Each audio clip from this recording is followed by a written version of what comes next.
अहमद साहब, बिलाल साहब, बहुत शुक्रिया। सर, आज पाकिस्तान तहरीक इंसाफ के इंटर पार्टी इलेक्शन बिल आखिर हो गए। इलेक्शन कमीशन ऑफ पाकिस्तान ने एक बहुत सख्त वार्निंग दी हुई थी। इस इलेक्शन के निकात को आप किस निगाह से देखते हैं? बिलखुसूस जितनी इलेक्शन कमीशन ऑफ पाकिस्तान ने अपनी ऑब्जर्वेशन दी थी, एक डायरेक्शन दी थी और बहुत क्लैरिटी के साथ डायरेक्शन थी, क्या उस डायरेक्शन के मुताबिक इन इलेक्शन का इनेकाद मुमकिन हो सका है?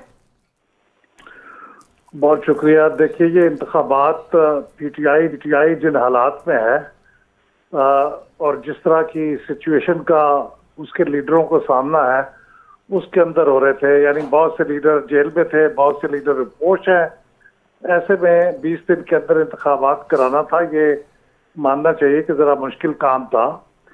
लेकिन इसके बावजूद अब चूंकि ये रिक्वायरमेंट है कानून की भी और उसके मुताबिक इलेक्शन होने चाहिए थे, और इलेक्शन कमीशन ने बहुत तफसील के साथ वजूहात बयान की थी कि पिछले इलेक्शन क्यों कालअदम करार दिए गए, तो बहुत जरूरी था कि इस दफा पीटीआई जरा एहतियात करती और जिसको भी चाहे मुंतखब करते वो, लेकिन वो तरीकेकार बड़ा ट्रांसपेरेंट होता। लेकिन अनफॉर्चुनेटली वो तरीकेकार कोई ट्रांसपेरेंट नहीं था। हमें तो ये नहीं पता कि वोटर लिस्ट क्या थी, इलेक्शन में उम्मीदवारों के लिए कौन सा टाइम मुकर्रर था, किस वक्त तक वो अपने नॉमिनेशन पेपर दे सकते हैं, कहाँ दे सकते हैं, और उसके बाद फिर उम्मीदवारों की फहरिस्त शाया की जाती या वेबसाइट पे डाल दी जाती और फिर वोटिंग होती और फिर पता चलता कि अच्छा जी सारे लोग ही बिला मुकाबला हो गए। और पार्टियों में भी ऐसे होता है। लेकिन इस तरह की स्क्रूटनी के बाद जैसी अब इलेक्शन कमीशन ने की है, सही, इसके बाद अगर आपने इसी तरह का इलेक्शन कराना है तो मेरे ख्याल में ये जिसने भी प्लान किया है उसने पार्टी के साथ कोई अच्छा सलूक नहीं किया। मुझे शक है कि पार्टी का ये इलेक्शन काबिल कबूल होगा, क्योंकि नॉन ट्रांसपेरेंट था और बड़ा मशकूक सा था। बिल्कुल ठीक, बड़ी वजाहत के साथ आपने सर बयान किया जो प्रोसेस हुआ, और इसकी फेट भी आपने बयान कर दी। सर, आप बड़ा एक्सपीरियंस रखते हैं पूरी इन इलेक्शंस के मामला से और पार्टीज के इलेक्शन के हवाले से। अब जब एक टाइम मिल गया था और पाकिस्तान तहरीक इंसाफ का जो सबसे बड़ा ऑब्जेक्टिव था कि हर सूरत में बल्ले के निशान को आइंदा इलेक्शन में इंटैक्ट रखा जाए, उस मकसद के लिए इस इलेक्शन का इनेकाद करवाया गया।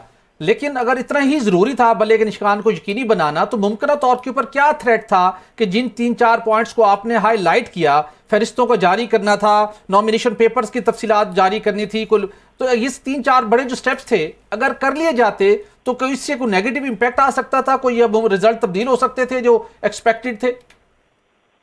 मेरा भी ख्याल, मैं समझता हूँ कि इमरान खान साहब की मकबूलियत जो पार्टी के अंदर जिस मकाम पे है, उसमें कोई चांस ही नहीं था कि इमरान खान साहब की हमायत याफ्ता पैनल के अलावा कोई और कामयाब हो सकता। इसलिए कोई खौफ बिल्कुल नहीं होना चाहिए था, और इसलिए तरीके के साथ ये इलेक्शन कराने चाहिए थे। एक हफ्ता और भी लग जाता, लेकिन जिस जल्दबाजी में ये कराए गए और जो नॉन ट्रांसपेरेंट तरीके से कराए गए, उसने पार्टी को मेरा नहीं ख्याल के कोई फायदा पहुंचाया, नुकसान का एहतमाल ज्यादा है। तो ये कोई खौफ नहीं था मेरे ख्याल में, अगर एक हफ्ता बाद भी प्रॉपर तरीके से इलेक्शन हो जाते। बिल्कुल ठीक। सर, लास्ट क्वेश्चन करना चाहूंगा आपसे। जिस तरीके से इलेक्शन कमीशन ऑफ पाकिस्तान ने पीटीआई को डायरेक्शन दी इंटर पार्टी इलेक्शन शफाफ अंदाज में करवाने से मुतल्लिक, क्या हम तवक्को कर सकते हैं जो दीगर जमातों के अंदर भी रस्मन ये कार्रवाई होती है, क्या आने वाले दिनों में इलेक्शन कमीशन ऑफ पाकिस्तान की जानिब से दीगर सियासी जमातों के इंटर पार्टी इलेक्शन में भी इसी तरीके से ऑब्जर्वेशन दी जाएगी और वहां भी शफाफियत को यकीनी बनाया जाएगा? देखिए, आप चूंकि इलेक्शन कमीशन के अंदर जो इदारा पॉलिटिकल फाइनेंस विंग उसका नाम है, अब चूंकि प्रॉपरली ऑर्गेनाइज हो गया है, उसके अंदर प्रोफेशनल लोग उसको हेड कर रहे हैं, उसको स्टाफ कर रहे हैं, टेक्नोलॉजी भी उनके पास है, उनके पास इक्विपमेंट भी मौजूद है। तो अब वो ये सारी चीजें बारीक बीनी के साथ देख सकते हैं जो उन्होंने पिछले इंटर पार्टी इलेक्शन में पीटीआई की देखी हैं। पहले ये नहीं होती थी कैपेसिटी, इसलिए चीजें गुजर जाती थी और कोई उन पर नोटिस ही लेता था। ठीक। लेकिन अब अगर आइंदा किसी और पार्टी ने भी इसी तरह के इलेक्शन कराए और इलेक्शन कमीशन ने उसके ऊपर इसी तरह नोटिस ना लिया, तो इलेक्शन कमीशन की अपनी क्रेडिबिलिटी मशकूक हो जाएगी। इसलिए मेरे ख्याल में ये बहुत जरूरी है कि इलेक्शन कमीशन किसी का भी इलेक्शन हो उसको इसी तरह से बारीक बीनी से देखे, और उनके जो फाइनेंशियल स्टेटमेंट्स हैं, अब उनकी बारी है, उनको भी हर पार्टी के स्टेटमेंट्स को बड़े गौर से स्क्रूटनाइज करें।